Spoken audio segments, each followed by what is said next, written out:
இயேசுவில் பிரியமான அன்பு சகோதர சகோதரிகளே, மாதா தொலைக்காட்சி நேயர்களே, இன்றைய தினம் ஒரு திருப்பாடல் நிகழ்ச்சியிலே உங்கள் அனைவரையும் சந்திப்பதில் நான் மிகுந்த மகிழ்ச்சி கொள்கிறேன்.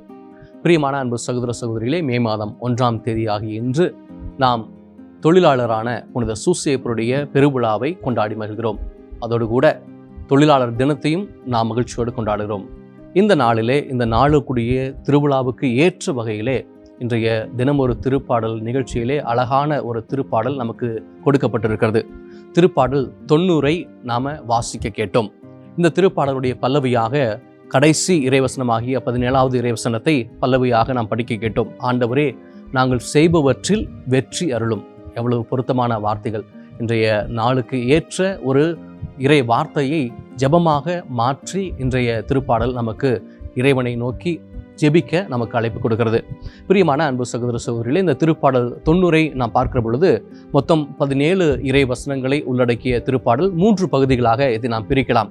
1 முதல் 6 வரை இருக்கக்கூடிய இறைவசனங்களை பார்க்கிற பொழுது கடவுள் எவ்வளவு நிலையானவர், நேரம் கடந்தவர், காலம் கடந்தவர் என்பதையும், 7 முதல் 11 வரை இருக்கக்கூடிய இறைவசனங்கள் மனிதர்கள் எவ்வளவு நிலையற்றவர்கள், மனிதருடைய காலம் இந்த உலகிலே எவ்வளவு குறுகியது என்பதை சொல்லுகிற வகையிலும், 12 முதல் 17 வரை இருக்கக்கூடிய இறைவசனங்கள் இந்த மனிதன் கடவுளினுடைய அருளை பெற்றால் மட்டுமே இந்த உலகில வாழ முடியும் என்கிற ஜெபம் கலந்த ஒரு விண்ணப்பம் நிறைந்த இறைவார்த்தைகளாக இருப்பதை நாம் பார்க்கிறோம்.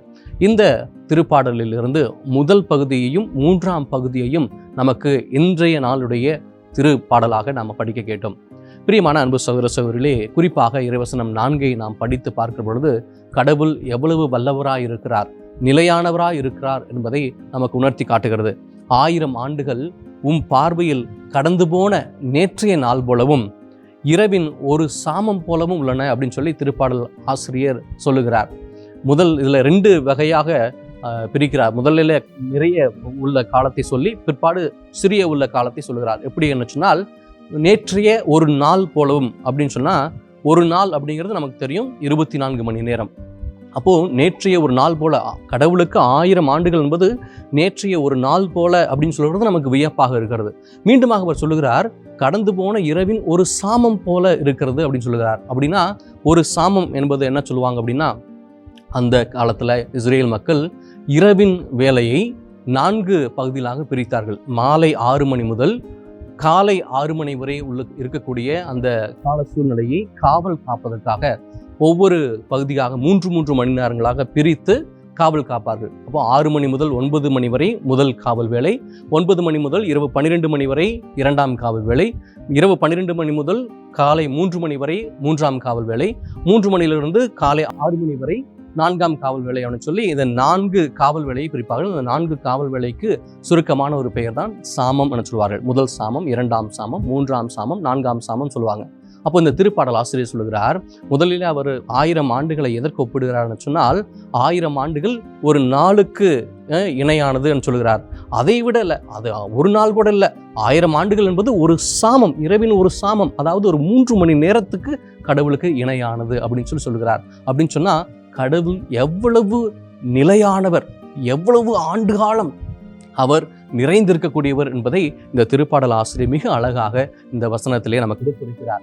பிரியமான அன்பு சகோதர சகோதரிகளே, இதன் பிற்பாடு இருக்கக்கூடிய 12 முதல் 17 வரை இருக்கக்கூடிய இறை வசனங்களை நாம் படித்து பார்க்கிற பொழுது இந்த திருப்பாடல் ஆசிரியர் ஜெபிக்கிறார். என்ன சொல்லி ஜெபிக்கிறார்னு சொன்னால், நாங்கள் எல்லாம் புழுதிக்கு சமம், நாங்கள் புழுதியா இருக்கிறோம், மண்ணோடு மண்ணாக மாறப்போகிறோம். எனவே ஆண்டவரே, உம்முடைய ஞானத்தை எங்களுக்கு தாரும், எங்களுடைய வாழ்நாட்களை கற்றுக்கொள்ளக்கூடிய, எங்கள் வாழ்நாளை குறித்து அறிந்து கொள்ளக்கூடிய அந்த அறிவை, சிந்தனையை, ஆற்றலை எங்களுக்கு தாரும் என சொல்லி அவர் ஜெபிக்கிறார். இந்த ஜெபம் ஒவ்வொருவருமே கட்டாயம் ஜெபிக்க வேண்டிய ஒரு ஜெபம். பிரியமான அன்பு சகோதரர்களே, நாம் எவ்வளவு தூரம் இந்த உலகத்தில் வாழ்ந்துட போறோம் சொல்லுங்களேன். ஒரு 80 ஆண்டு காலம் வாழ்ந்தாலே அல்லது 90 ஆண்டு காலம் வாழ்ந்தாலே ரொம்ப அரிதா இன்று சில பேர் 100 ஆண்டு காலம் வாழ்கிறார்கள். இன்னைக்கு நீங்களும் நானும் எவ்வளவு ஆண்டு காலம் இந்த உலகில் இருக்க போகிறோம் என்பதை உணர்ந்து வாழ இந்த திருப்பாடல் அழைக்கிறது.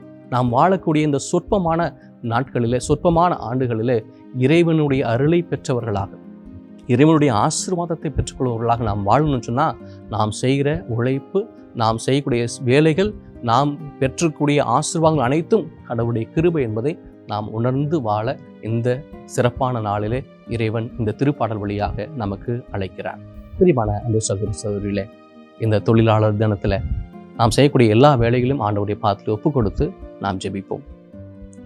எங்களை நாளும் காத்து வழிநடத்தி வருகிற அன்பு தெய்வமே இறைவா, தொழிலாளரான புனித சூசேப்புடைய பெருவிழாவிலே தொழிலாளர்கள் தினத்தை கொண்டாடக்கூடிய எங்கள் ஒவ்வொருவரையும் நீ நிறைவாய் தொட்டு ஆசீர்வதியும்.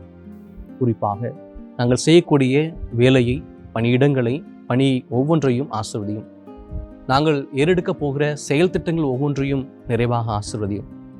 இதோ இந்த நாளில் இந்த திருப்பாடல் ஆசிரியர் உம்மை பார்த்து சொன்னதை போல, ஆண்டவரே, 1000 ஆண்டுகள் உமக்கு நேற்றைய நாள் போலவும் கடந்து போன இரவின் சாமம் போலவும் இருப்பது போல எங்களுடைய நிலையற்ற இந்த வாழ்விலே உம்முடைய அருள் எங்களுக்கு கிடைத்தாலொழிய எங்கள் வாழ்வை மகிழ்ச்சியால் எங்களால் நிரப்ப முடியாது. இறைவா, எங்களாலும் எங்களோடு துணையாக இருந்து இந்த தொழிலாளர்கள் தினத்தில் எங்கள் ஒவ்வொரு தொழிலையும் ஆசீர்வதித்து மேலும் மேலும் வாழ்க்கையில் முன்னேற உம்முடைய மகிழ்ச்சியிலே நாங்களும் பங்கெடுக்க எங்களுக்கு அருள் தாரும். ஆமென்.